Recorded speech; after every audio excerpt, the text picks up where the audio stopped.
నకిలీ మద్యం కేసులో A17 గా ఉన్న జయచంద్రారెడ్డిని పోలీసులు అదుపులోకి తీసుకున్నారు. బెంగళూరులోని మనకు సమాచారం అందుతుంది.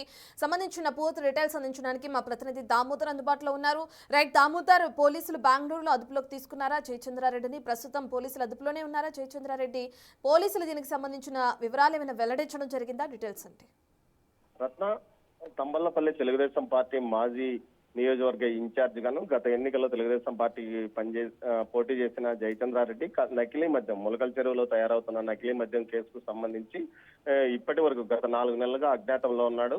ఈ రోజు అతన్ని పోలీసులు బెంగళూరులో అదుపులోకి తీసుకున్నారన్నట్లు సమాచారం తెలుస్తుంది. ముఖ్యంగా ఏదైతే అతని వ్యక్తిగత PA రాజేష్ ను 2 రోజుల క్రితం ఎక్సైజ్ పోలీసులు అదుపులోకి తీసుకొని అతన్ని విచారించిన తర్వాత అతని ఏదైతే మరో సహచరుడైన వ్యక్తిగత సహాయకుడైన అప్పస్వామి కూడా అరెస్ట్ అయ్యారు. ఈ నేపథ్యంలో వీరిద్దరి అరెస్ట్ తర్వాత జయచంద్రారెడ్డి అతని బావమరిది గిరిధర్ రెడ్డి ఆచూకీని కనుగొన్నారు. దీంతో పాటు వారు కూడా లొంగుబాటు దిశగానే ముందుగా రాజేష్ ను ఏదైతే ఎక్సైజ్ పోలీసులు వద్దకు పంపినట్లు ఏదైతే రాజేష్ హైకోర్టులో లొంగుబాటుకు పోయి తిరిగి లొంగుబాటుకు వెళ్తుండగా నెల్లూరు మార్గ మధ్యంలో పోలీసులు అతన్ని అదుపులోకి తీసుకున్న నేపథ్యంలో ఇక బయట ఉండడం క్షేమం కాదని భావించినారా, లేకపోతే లొంగిపోతే బెయిల్ వస్తుందన్న కారణంతోనే వారు లొంగిపోయినట్లు వారు కూడా పోలీసులకు సమాచారం ఇచ్చినట్టు తెలుస్తుంది. దీంతో బెంగళూరులో ఉన్న అతన్ని ఎక్సైజ్ పోలీసులకు తమ అదుపులోకి తీసుకున్నట్లు సమాచారం. ఇప్పటి వరకు సుమారు 4 నెలలుగా అతని కోసం ఎక్సైజ్ పోలీసులతో పాటు ఎక్సైజ్ సిట్ కూడా గాలిస్తున్నది. ఈ కేసులో 17, 18 నిందితులుగా ఉన్న వీరిద్దరి వల్లనే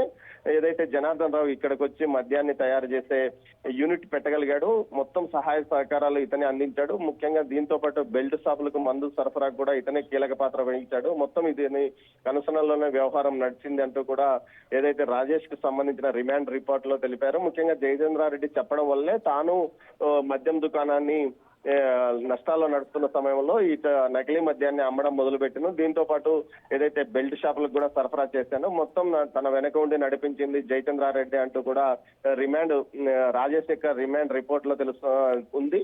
ఈ నేపథ్యంలోనే జయచంద్రారెడ్డి కీలక పాత్ర బయటకు పడిన నేపథ్యం, గతంలో తనకు ఎలాంటి సంబంధం లేదు, తాను త్వరలో బయటకు వస్తానంటూ కూడా ఒక సెల్ఫీ వీడియో గతంలో విడుదల చేశాడు. ఆ తర్వాత పూర్తి స్థాయిలో అతను అజ్ఞాతంలో వెళ్లిపోయిన నేపథ్యంలో లుకౌట్ నోటీసులు కూడా అతని మీద ఇటు ఏపీ పోలీసులు జారీ చేసిన పరిస్థితి. ఈ నేపథ్యంలో గత కొంతకాలంగా ఏదైతే గోవాతో పాటు బెంగళూరులో తలదాచుకున్న జయచంద్రారెడ్డి అతని బావమరిదిని ఈ రోజు బెంగళూరులో ఎక్సైజ్ పోలీసులు అదుపులోకి తీసుకున్నట్టు తెలుస్తోంది. రత్న దామోదర్, ఇప్పటికే జయచంద్రారెడ్డి పోలీసులు అదుపులో ఉండడం చూస్తున్నాం. మీకు ఈ ప్రకారం చూసుకుంటే విచారణలో భాగంగా మరికొన్ని విషయాలు వెలుగు చూసే అవకాశం ఉందా? మరికొన్ని అరెస్టులు ఉండే అవకాశం ఉందనుకోవచ్చా?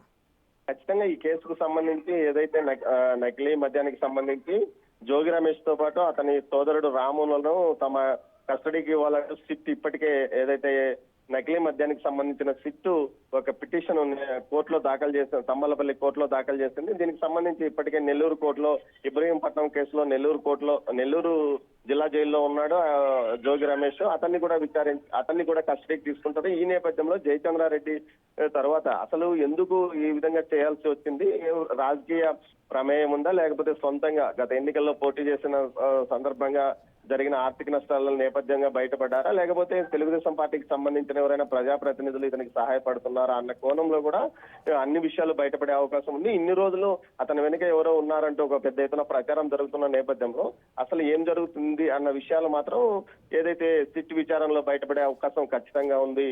రత్న రైట్, థ్యాంక్ యూ దామోదర్. ఇక సంచలనం సృష్టించిన ఏపీ మద్యం లిక్కర్ కేసులో A17 గా ఉన్న జయచంద్రారెడ్డి ఇప్పటికే పోలీసులు అదుపులో ఉన్నారు. ఇక ఆయన అరెస్టు తర్వాత మరికొన్ని అరెస్టులు ఉండే అవకాశం కనిపిస్తుంది. పోలీసులు ఇప్పటికే అతన్ని విచారిస్తున్నట్లు సమాచారం.